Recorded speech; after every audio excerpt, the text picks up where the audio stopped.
asalaamaaleykum mbokk dëkkandoo yi maa ngi tudd Mame Yacine Gueye dëkk immeuble Kadi ILB bokk ci ñi nga xamante ni ñoom la ñu fal ci communication bureau conseil de quartier bu bees bi tey nag ñu amoon mbégte lool ñëw seet si président conseil de quartier bi Pape Dominique Ndiaye mu dalal ñu ci këram moom moo nekkoon président sortant moom la ñu reconduire président ñu ngi lay nuyu. maa ngi leen di fay. ñu ngi lay jaajëfee ci dalal bi ñu gis ni bi ngay présenté wu amul sax keneen ku présenté woon en fait yow kese yaa nekkoon président conseil de quartier bi yow la ñu reconduire yow noo dundee lool. di sant yàlla di leen sargal yéen ñi nga xam ne yéen a ñëw bi fii mu nga ñu waxtaan ci lu dem ci cité bi di gërëm ñëpp di leen dalal macha allah. di leen ñaanal yàlla ci barke weeru tedd bi lépp luñ ci jaamu suñu borom ak xeeti jaamu yàlla buñ ci def yàlla fulal ñu ko di leen gërëm di leen sant te nag di leen déglu ci pàcc yi ngeen bëggoon ñu dalal leen ko. ñoo ngeen di félicité ci liggéey bu rafet bi ngeen def ci bilan bii génn bu ngeen doon jàpp ay poñ lan moo leen ci marqué yan poñ lañu mën a tegal ci. waaw loolu dinaa ci mën a tontu. parce que nag c'est vrai que conseil de quartier bi bañ ko falee léegi ñetti at la mais ci ñetti at lay am na liggéey boo xam ne bii def na ko bu ñu teg bët bu ñu mën a teg bët liggéey boo xam ne bii cité bi ci boppam sentir na liggéey bi apprécier na ko te ne loolu moo bokk na ci li tax sax bureau bi ñu reconduire ko mais ci pàcc yi ci gën a taxaw volet sécurité bi ci la bokk volet sécurité bi am na aussi volet environnement bi am na aussi volet social bi bu ci nekk nañ ci dinañ ko faram-fàcce ci ay kàddu yu kii yu gàtt volet social bi volet jeunesse bi y a aussi volet partenariat bi aussi am na ay pàcc yu ñu ci def yoo xam ne yi lu ñu apprécier la ci cité bi bu ma tàmbalee ci sécurité bi xam nga cité bu mel nii cité bi dafa juddu màgg cité boo xam ne bi yaa 1200 villas ak lu ci topp immeuble yi weesu nañu presque 20 di dem ba 30 nekk R+4 ñëpp di dëkku donc boo buggee ne sécuriser loolu dina yomb mënta ne mais yàlla jàppale ñu di def suñu apply kàttan lañ ca mën ñu def ko ci di ko xeeb di ñaan aussi ñu mën a yokk liggéey boobu yeneen pàcc ba ñuy tàmbali dañ doon jëloon ay gardien ci bloc yu nekk parce que cité bi dañ ko partagé en bloc pour mun ko gérer gardiens yi dem nañu ba seet ne gardiens yi war nañu mën a appuyer seen action ñu solliciter waa ASP yi pour liggéey ak ñoom ñu tàmbali ak ñoom même ba ñu liggéey ak ñoom itam def nañu ay weer mais lañ doon séentu gisuñu ko aussitôt xaaruñu ñu toog waxtaan seet ban décision moo waroon gën a yelloog li ñu xam ne moo li arrangé cité bi gën ci efficace par rapport liñ bëgg ak suñu moyen ñu renforcer ko bàyyi leen dem wutiwaat benn sécurité bu gën a consistant ak bu gën a mën a répondre ak suñuy besoin donc sécurité boobu ba tey ñu ngi ci amaana sax gis nañ ci am nañ ci njàngat boo xam ne bii dem nañu ba ñu dem ba di solliciter que kër yi équipé wu de caméra ak de vidéo tàmbali nañ ko et puis yëpp ci conseil bi la jaar ñu ngi commencé ay résidents yu bëri am na ay propositions yu ñu leen def ñu ànd ci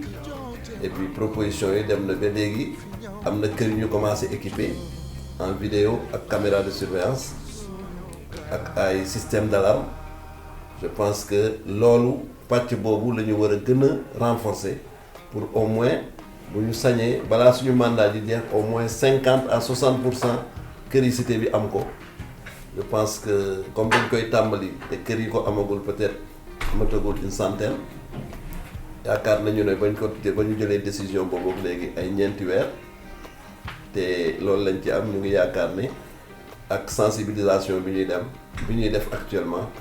ñu bëri dinañu ci wuyu si pour ñu mën a système boobu ñu mun ko vulgariser. D'accord. Et sur le plan social lan mooy at yi. Sur le plan social mën nañu ne at yi bi ci gën a fës mooy action yi ñu mën ci Covid bi parce que avant état bi di ñëw ñun ñu ngi fi woon cité bi mobilisé nañu on a sorti des fonds dem nañu ba am lu ëpp 3 millions jënd ko ay vivres ñi ci amoon ay besoins identifié wu et puis ñu sédd leen ko ci anam bu rafet ci sutura dem nañu ba jàppale ñoo xam ne ñi dañuy liggéey ci cité bi rek ay gardiens lañu ñii ay vendeurs ak kii ay commerçantes lañu ñëpp ñu boole leen ci amul woon xaaj ak seen ñëpp la ñu boole def action yooyu pour les résidents. D'accord. Et sur le plan juridique. Sur le plan juridique on a mené une action phare parce que bu ñu ñëwee am na loo njàngat boo xam ne ni fekk def nañ ko ci cité bi parce que dañu jàpp ne cité bi am na loo xam ne lii dafa bokk ci li tax ñu jëndoon suñuy kër ba ñu jëndee suñu kër ba pare ba dëkk ñu gis ne loolu am na loo xam ne lii bokkoon na ci li ñu signé woon suñu contrat te gisuñu ko bañ ca waxtaan ak promoteur bi waxtaanaat ci te amuñ ci gisuñ ci loo xam ne lii méngoon na ak lu xam ne gëm nañu ne kii la mu waxoon ak ñun dina ko def traduire nañ ko en justice te bi ñu ko traduire en justice aussi c'est le conseil qui s'est porté et puis la taxoon ñu yóbbu ko ci yoon aussi ñëpp teg nañ ci bët dem nañ ci yoon c'est vrai que après bi ñu demee ci yoon xëccoo nañu ku ci nekk waaye xëccoo bi itam mujj na ñëw waxtaan ak ñoom. Sur le plan culturel nga xam te ne dafa ëmb jeunes yi femmes yi. Sur le plan culturel il y a en fait une organisation phare boo xam ne dafa laal culture laal jeunesse laal social mooy kermesse bu mag bi ñu fi defoon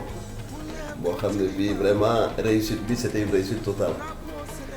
J'ai souvent l'habitude de dire que kermesse bi c'est la seule manifestation où tous les résidents ont participé parce que ku demul sa doom dem donc c'est la première activité sociale lucrative bi ñu def bu laal kër yëpp c'était la kermesse macha allah te bu dul woon Covid bi dañu waroon def deuxième édition mais yaakaar naa ak situation bi commencé améliorer wu ñu ngi am ay perspectives pour def ko prochainement et def ko boole ko ci suñu agenda annuel de nos activités parce que cité bi ñu ngi koy laaj. ci mbirum cadre de vie ak environnement espace vert gis nañ ne cité bi am na jéego yu am solo yu ngeen jot a def luñ ci mën a wax. waaw côté boobu aussi en fait dafa am interaction ci activité commission yi xam nga ñu ngi wax cadre de vie mais ce cadre de vie set setal ci la ne environnement reboisement ci la ne et yooyu yëpp am na jéego yoo xam ne yi def nañ ko ci secteur bu nekk ci cité bi ci bloc yu ne ak jeunes yi en concert avec les jeunes def nañu aussi en fait benn partenariat ak UCG partenariat yi bokk na ci ñu mujj def ba tax nañu signé benn convention ak UCG gis ngeen leen léegi ci cité bi de façon permanente ba ñu installé fi seen bloc moderne yooyu pour collecte d'ordures donc yooyu bokk na ci nga xam ne dafay taaral cité bi te aussi dafay tax résident bi gën a jege impliqué wu que ça me concerne parce que ki nga xam ne dafa jël war a jël mbalitam yóbbu ko mais ñu fekk si ko pour mu joxe ko kooku dañ ko wàcc liggéeyam te ñëpp xam nañu ne cat muy nit lu nit mën a am ca set àndul amul dara donc loolu bokk na ci li nga xam ne ñu ngi koy def ci cité bi côté assainissement aussi ñu ko fàtte parce que ci nawet bi aussi léeg-léeg mu am ay yenn zone yoo xam ne c'est pas dû à l'assainissement en tant que tel de la cité mais en fait il y a des dérives yoo xam ne yi c'est des défauts d'entretien boo xam ne jural nañu ay rëq-rëq yoo xam ne yi tax na ñu lënkaloo ak ONAS rencontré directeur ONAS ak waa CSE immobilier et am na ay résidents yu nekk ci cité bi aussi yoo xam ne ils sont dans travaillent dans ce domaine jàppale nañ ñu ci jàppale boo xam ne bii vraiment ñu ngi ci def suñu àqulaay kàttan bien que des na am na yeneen axes yu ñu war a renforcer pour que quand même assainissement boobu bokkoon ci nga xam ne mooy le charme de la cité continuer. Alors su ma la déggee président ak yii yëpp ngeen jot a def mais lii est-ce que bokk na ci prérogative du conseil de quartier ak fan ngeen di jëlee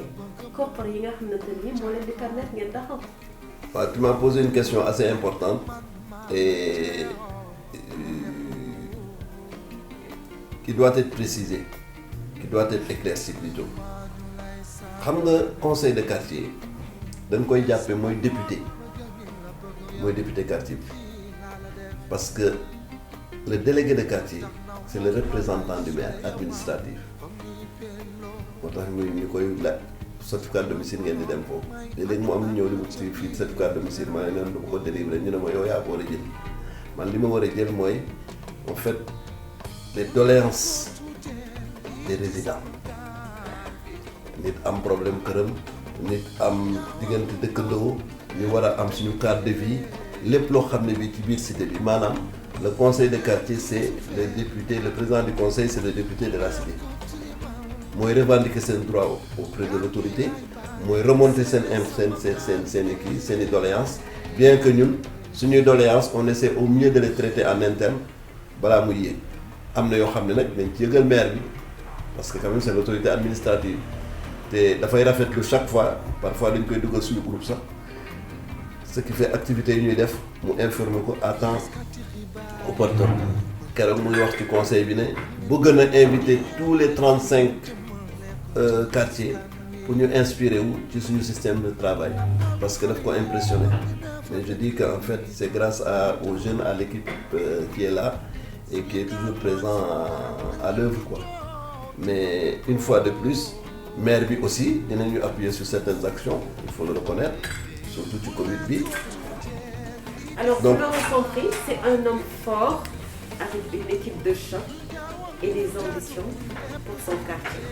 Léegi président et j'en suis témoin, j'habite les immeubles. La dernière fois am nañu lakk bu fa nekkoon, il a été présent de bout en bout. Comme vous l'avez dit, il y a plus de 30 immeubles dans la cité. su ma waxee ne waxaluma immeuble yi maa ngi waxal quartier bi yëpp itamit. Président lan ngay wax lan ngay rappeler habitants yi. Voilà habitants yi li ma leen di rappeler mooy ñu bokk un idéal amul dichotomie entre ki toxu cité yi ki fi nekk ba ñu sàncee cité bi ki fi am kër ki fi loué ku dëkk ci immeuble ki dëkk ci village amul différence tant que yaa ngi yeewoo ci gox bi prérogative bi war président à la limite vous avez les mêmes droits ci cité bi dañuy nekk kër appartement tel nel villa tel cité Aliou Sow te yàlla tere di ko ay bu ñëwoon fii tey ñun ñëpp lay dal xéwal bu fi dalee itam ñun ñëpp lay dal donc on est yàlla daf ñu boole xamuñu woon dañ toog ba dëkk yàlla moo ñu boole pour ñu dëkk donc nañu xam ne on est unis par la même cause donc li may ñaax résidents yi mooy ñu solidaire c'est-à-dire am na lu ñu nawee cité bi boo génnee ci biti bu ñuy wax ci cité Aliou Sow da ngay foog ne en fait amul benn rëq-rëq amul benn taar amul kii ak ñaawteef dëkkin bu amul ñaawteef amul mais mun nañ ko réduire au mieux maximum possible pour peut-être bu ñu kenn sentir même sa biir njaboot sax day am rëq-rëq mais dëkkin bu rafet ci jaamu yàlla bokk fii seetuñu ne kii gourmet la seetuñu ne kii chrétien kii sëriñ la seetuñu ne kii catéchumène la seetuñu kii comment dirais-je protestant la ñëpp dëkk seetuñu imam day soxla imam man parfois day soxla du ma woo day soxla ko day woo càkkaat directement et vice versa koor yi daaw bi la communauté catholique ñoo indi suukar ci jàkk ji boo ñu fekkee ci bureau bi ni ñuy liggéey synergie boobu am munoo xam ne kii gourmet la kii sëriñ dañuy kalante ñëpp ay cousin cousine lañu dama bëgg loolu groupement de femmes yi nekk ci cité bi ñetti groupement reconnu muy en fait les Nabiennes le groupement des femmes muy aussi le association Sopp Si Jëkkër ak ñeneen ñëpp ñu def une synergie doon benn parce que cité bi ñoo ko bokk suñuy doomu ko bokk te suñuy doomu ñuy liggéey ñooy ànd guddi ak bëccëg ñoo bokk la même cause. léegi suñu doon jàngat ci problème yi nga xam te ne moom ngeen rencontré ci mandat sortant bi fas yéene gën a dem ci kanam surtout ci wàllu sécurité ak yooyu lan moo nekkoon seen frein ak lan tey jii moom ngay wax mbokk dëkkandoo yi pour ñu mën a améliorer suñu cadre de vie. wax nga lu am importance parce que sécurité bi bu amee gàllankoor c'est parce que façon communication bu ne def nañ ko dinañ ko continuer nag. voilà donc dama jàpp ne peut-être communication bi ñu waroon am ba tey dafa des. ñu gën a waxtaan ci ñoom parce que ni ñu def peut-être ba ñuy tàmbale amuñu woon lii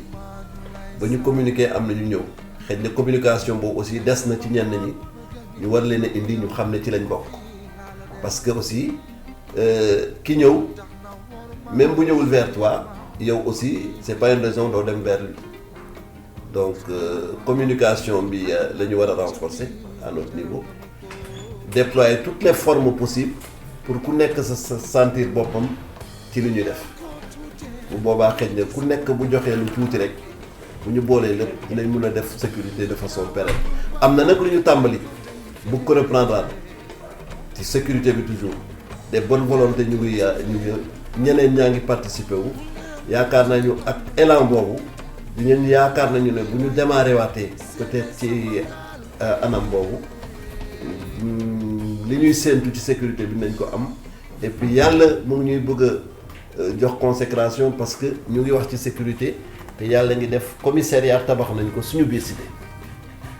boo xam ne c'est une commissariat central la peut-être action sécuritaire bu ñu mun a def en parallèle commissariat bi ñëw dinañu mun a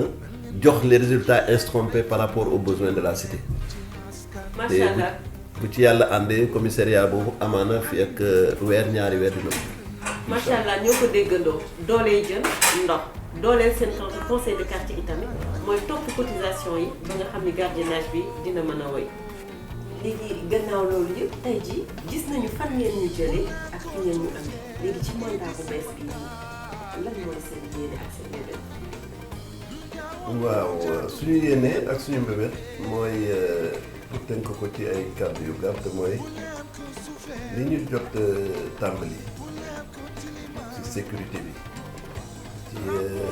environnement bi ci cadre de vie bi ñu consolider ko renforcer ko am na ay chantier yu taxaw yoo xam ne yi bu may wax cadre de vie wax environnement bi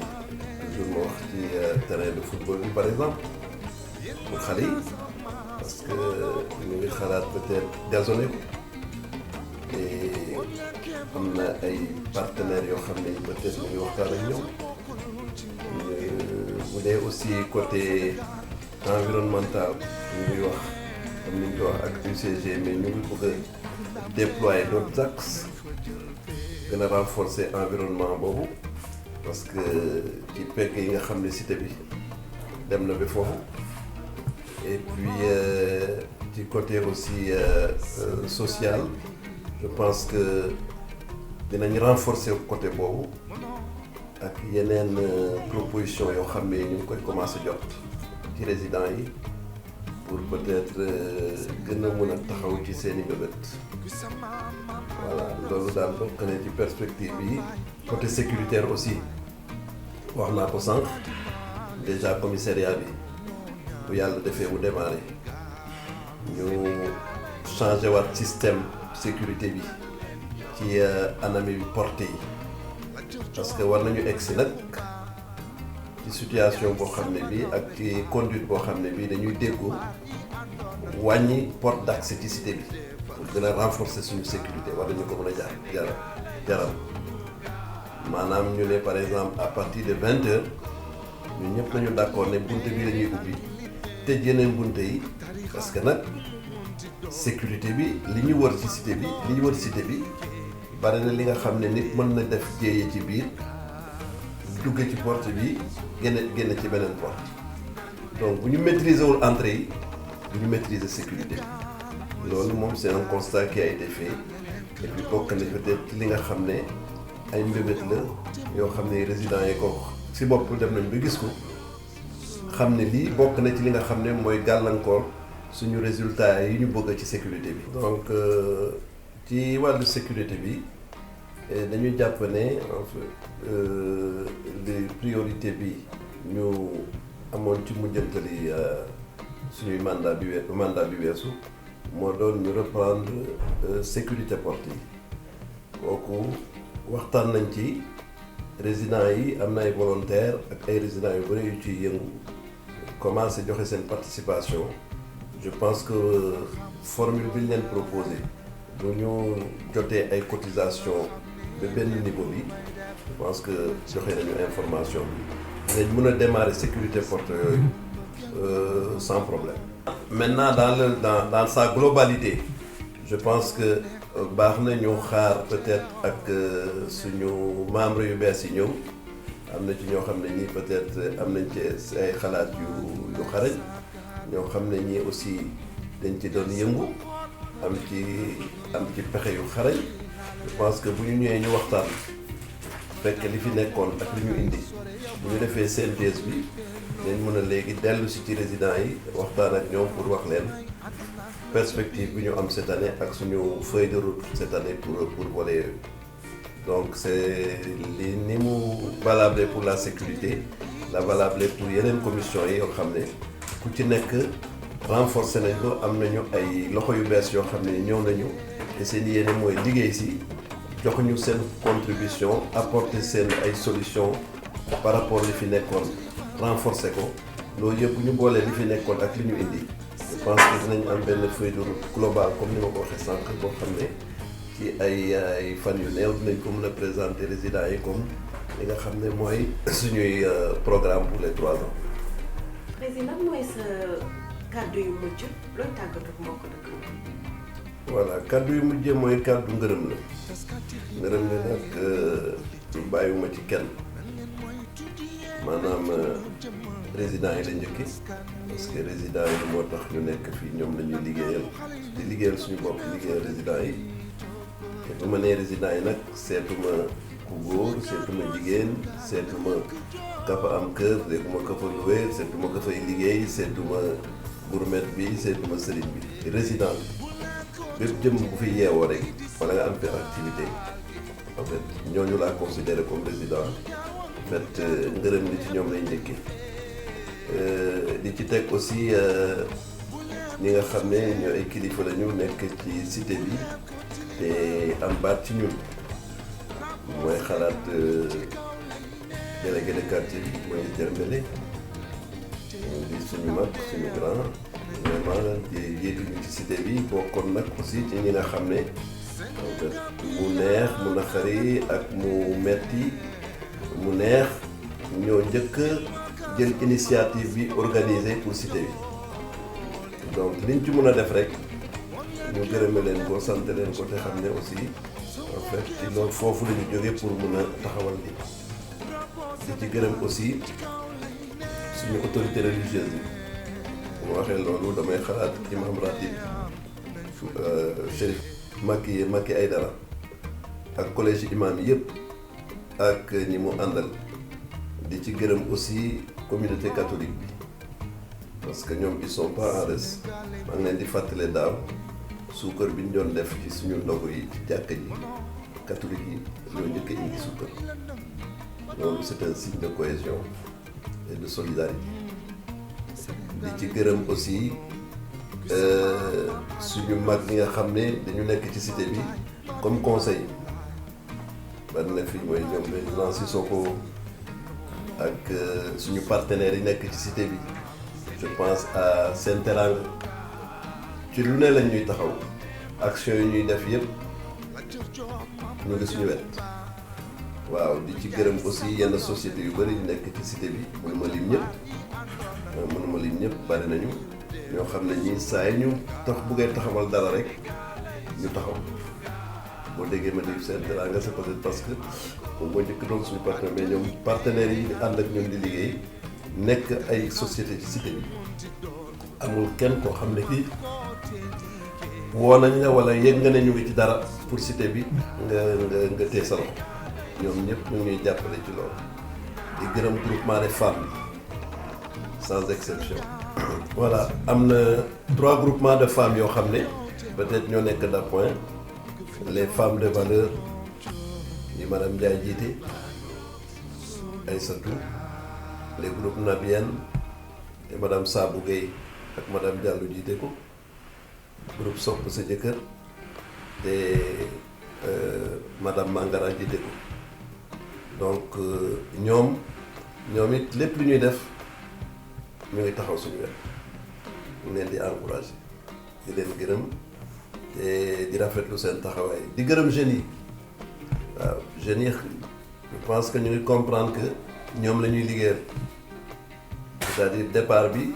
pour indi leen jeunes yëpp a mel noonu dañ ci jaar seen réticence n'est pas parce que bëgguñu def ak ñun wala parce que joxuñ ñu cër non mais nature jeunesse moo mel noonu ñun ñëpp jaar nañ ci. il faut que ñu wane ne dara la ñu il faut que ñu wane ne góor nañu ñun il faut que ñu wane ne waxambaane la ba ñu yëglu seen bopp ak ñu doog a wax ak ñun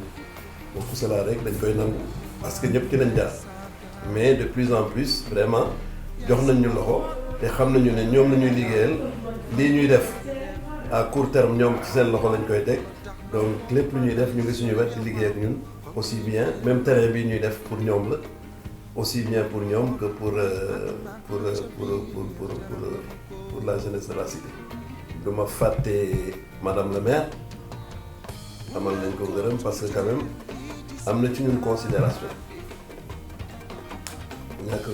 am na ci ñun considération te yëg nañu te aussi lépp lu ñuy def au moins buñ ko waxee mu tuuti mu bari dina ci dugal loxo waaw te def chaque fois dafa am seede bu rafet bu muy def ci cité bi ñu ne yéen du ngeen xaare kenn dara ku leen fekk si sax da leen di fekk ci dara ñu neex a defal ngeen mais moom itam lu ñuy séddale ci Covid bi cité Aliou Sow li mu am ci kit benn quartier amu ko peut-être ci question d'organisation ak lu ñuy présenter suñu dossier la aussi vraiment taxawaayam et puis même parfois sur le plan administratif bu ñu soxlaa dara aussitôt séance tenante dina ab woo ci agent bi ku ci direction bu mu concerné man bu ma nee rappeler dina ma rappeler 5 minutes après elle me rappelle je me permets de l'appeler à 23h donc kooku c'est une marque de sympathie et de quand même de largesse yoo xam ne vraiment elle soutient nos actions et ñu ngi koy remercier bu baax a baax te yaakaar na ñun en fait suñu collaboration dina weesu fii parce que xam na ne def ñuy tiitaroo mais ñun itam on est fiers quand même d'appartenir à sa commune. baax na aussi ma remercier le commissaire de police ñi fi jaar yëpp ñoom ñëpp depuis Sow Diop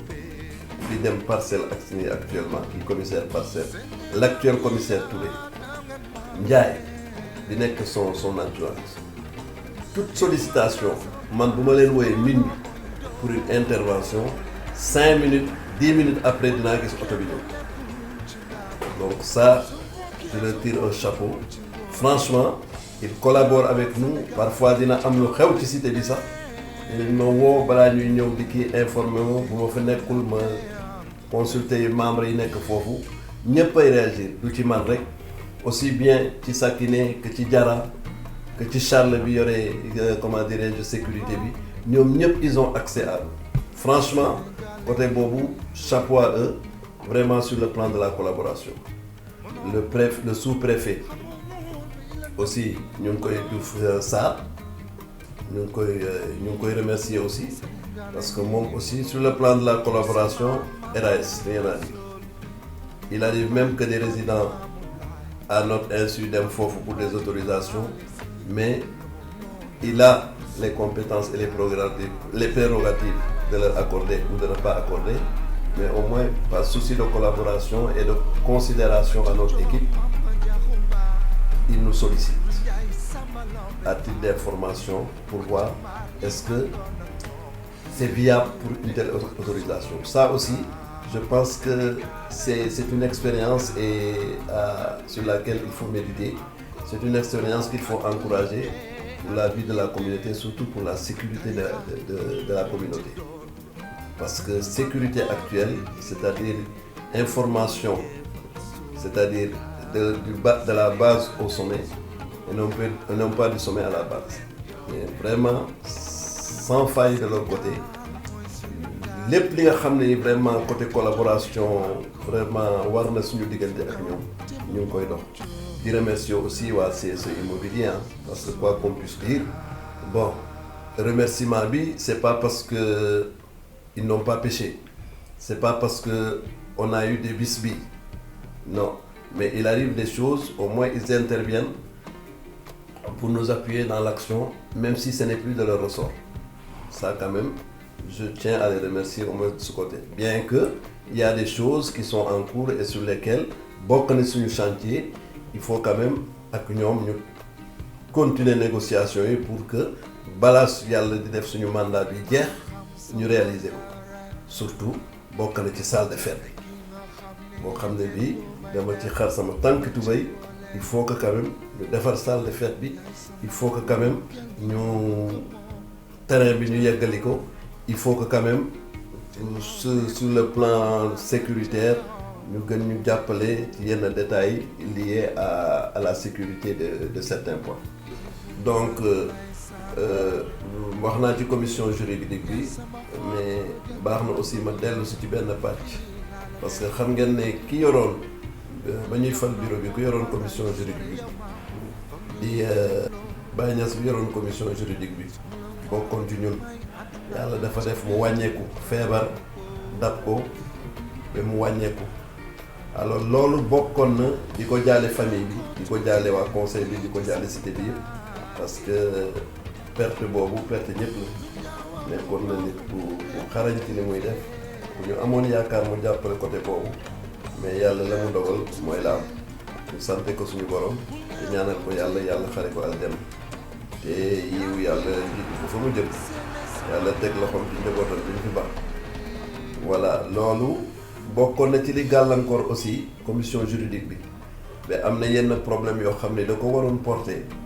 sur certaines doléances qui étaient posées par les résidents dont en fait les papiers liés aux immeubles mënuma ci énumérer benn c'était pas mal de points évoqués ñun jéemoon nañ ko porter ba jox ko un avocat mais relais bi lu ñu waroon assurer ak avocat boobu am na ci lu bëre yoo xam ne am na mais am na yoo xam ne peut-être bu ñu amoon commission juridique dina gën a weesu anam yooyu mais comme yàlla def na ci bureau bu bees bi am na commission juridique boo xam ne bii taxaw na te ñi ko saytu ay juristes yu xarañ nañu yaakaar nañu bu ñu waxee ci moom ak ñoom li des ci dossier boobu chantier boobu foogal naa bu ñu toogee dina bokk ci seen feuille de route te bokk na ci li nga xam ne dinañ leen ko leeral bu ñu demee ba ci kanam quoi am nañ ci yaakaar bu rafet waaw. léegi kenn mënul wax cité Aline Sow te wax ñu bus rapide lan mooy sa mot ak population yi par rapport ak bus yi jaar par rapport ak travaux yu mag yi nga xamante ni moo nekk en waaw te loolu aussi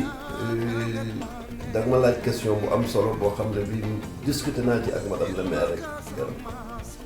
c'est que nag dafa metti nag leen nañu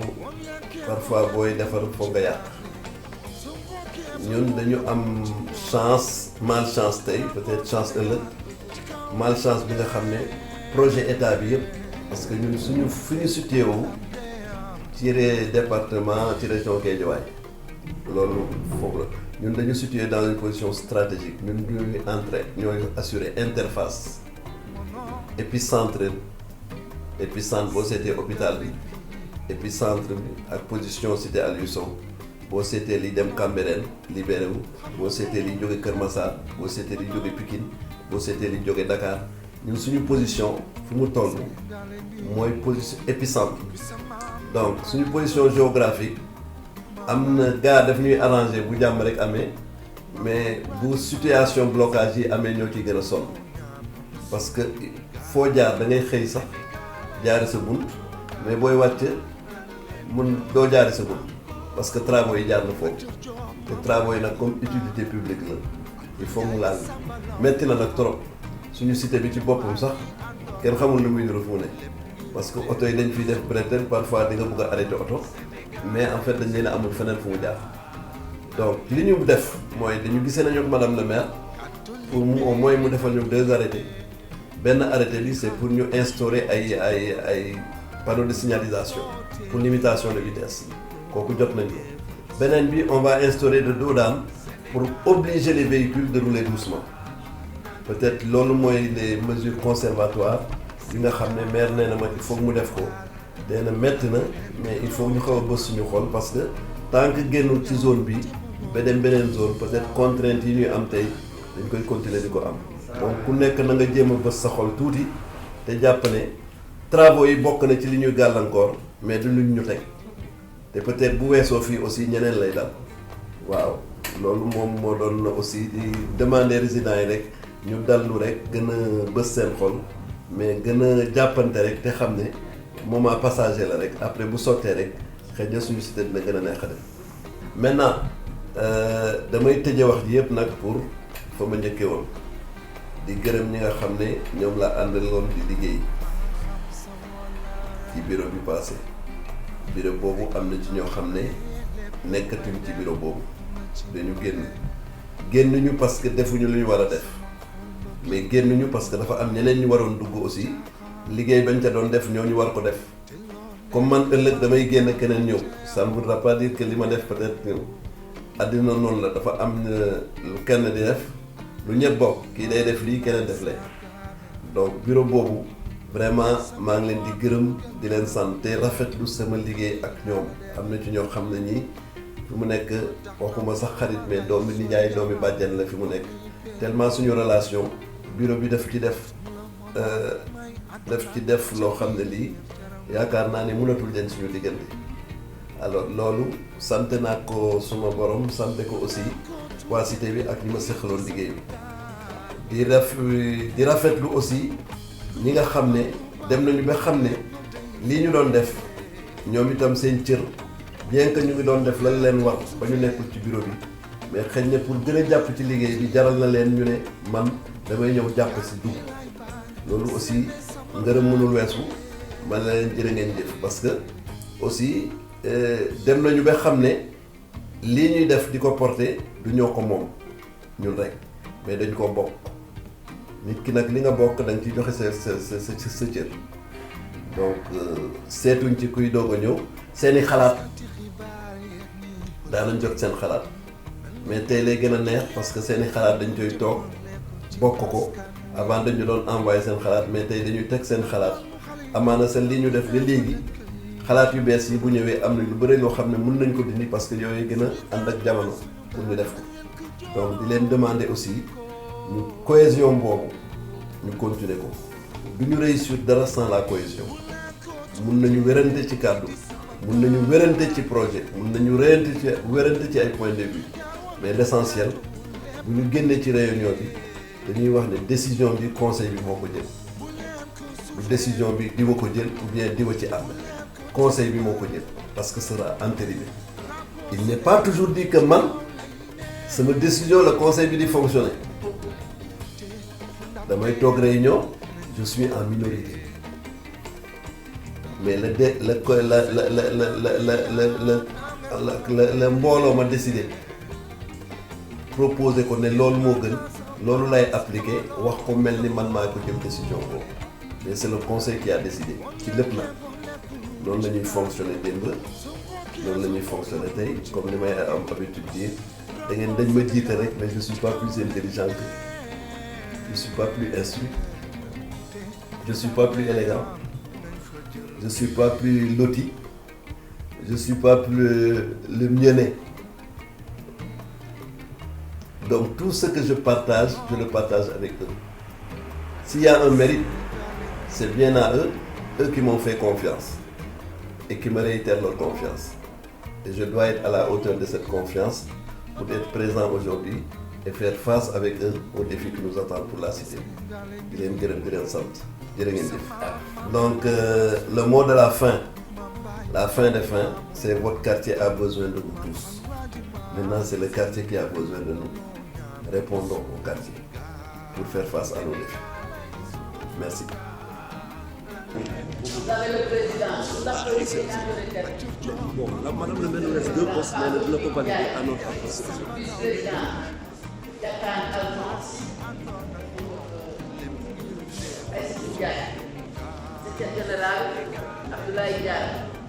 secrétaire général adjoint, Kanji et Mamadou Fall.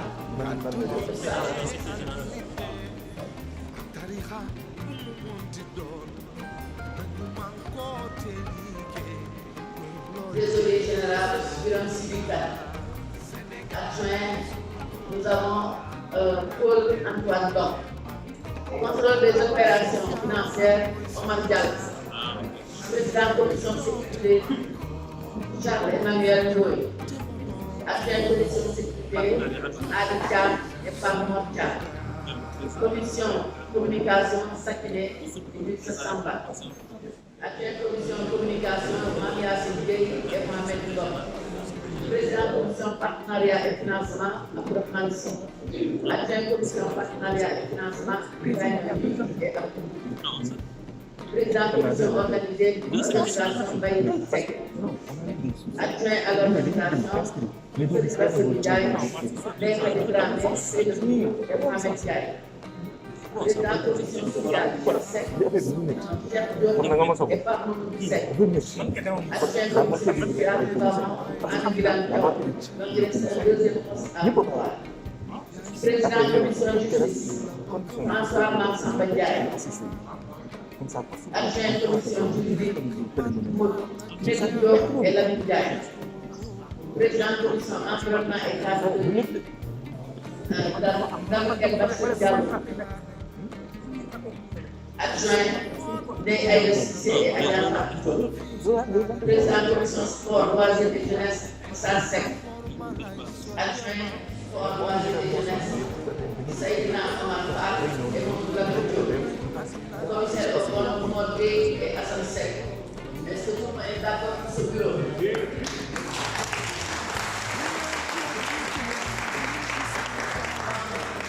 on va installer le nouveau bureau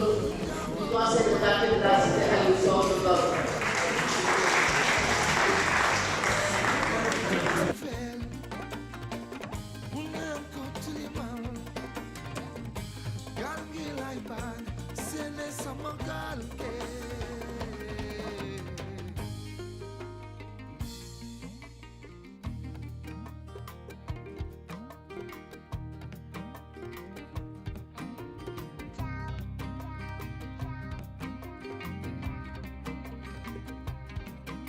taskati xibaar yeeg ni politique